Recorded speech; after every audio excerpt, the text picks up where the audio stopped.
Good morning guys. So for today's video ay maglilinis tayo ng chain. So pinunasan ko na yan guys kasi kanina nagwashing ako. Tapos ayan, gagamit tayo ng chain cleaner. Yan, Aeropack bagay naman. And syempre Aeropack din na chain lube. So ayan guys, at displayan muna natin ng Aeropack chain cleaner. So ayan, nagtutuloan yung mga dumi.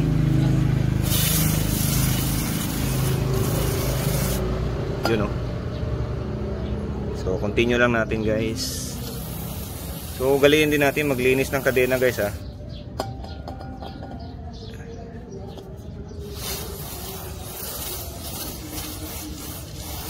Yun o, ilalaglagan yung mga dumi na sumiksik na hindi matanggal. Then kailangan natin din i-brush guys para matanggal yung mga buha-buhangin. Ayan. Tapos nito punasan or pahanginan nyo para matanggal yung mga natitirang buhangin. So in my case meron kasi tayong air compressor, so kailangan natin pahanginan.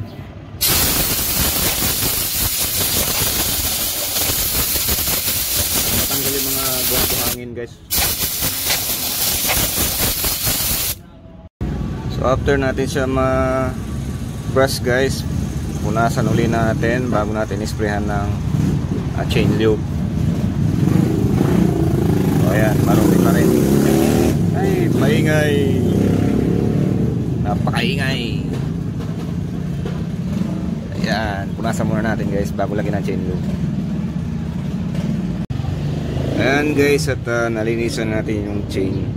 So lagyan na natin siya ng chain lube. Ngayon gamit natin ay yung Aeropack chain lube. So apply na natin guys.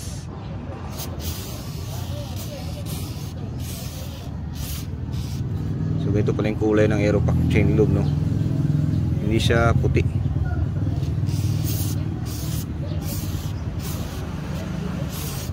Unlike yung Kobe. So first time kong gumamit ng Aeropack guys.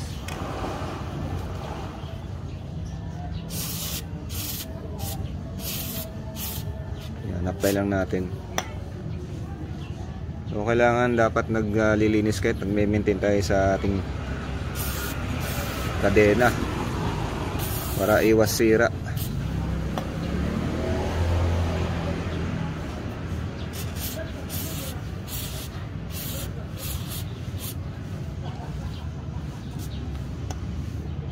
So after natin malagyan ng chain lube, punasan natin yung excess guys. Ayan. Kasi pag hindi nyo pinunasan, titilamsik yan sa likod.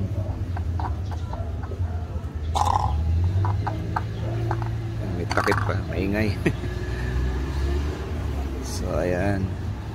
So ito mangyayari guys, oh, pag hindi nyo na maintain yung kadena nyo, tigas yung balik nya. Oh.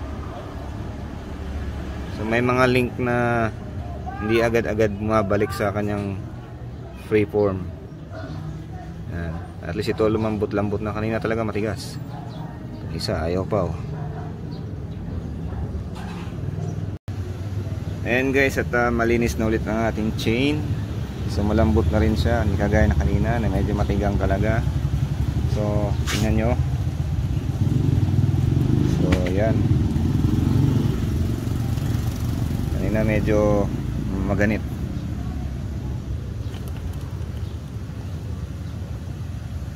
So ayun guys, ugaliin natin linisin yung chain guys para hindi tayo masiraan ng chain, maputulan minsan pag medyo kinalawang na napabayaan natin. At yung andar natin ng motor, itong dito minsan nag-iingay pag nagpa-andar tayo, habang umaandar tayo guys. So kasi pag itong chain link na to tumigas, may part na titigas, may part na malambot, kaya minsan na-stretch tapos naglulos yung tension nya. So yun lang guys, konting tip lang guys para maintain natin sa ating chain guys. Okay, ingat. Thank you. Ride safe everyone. Bye bye.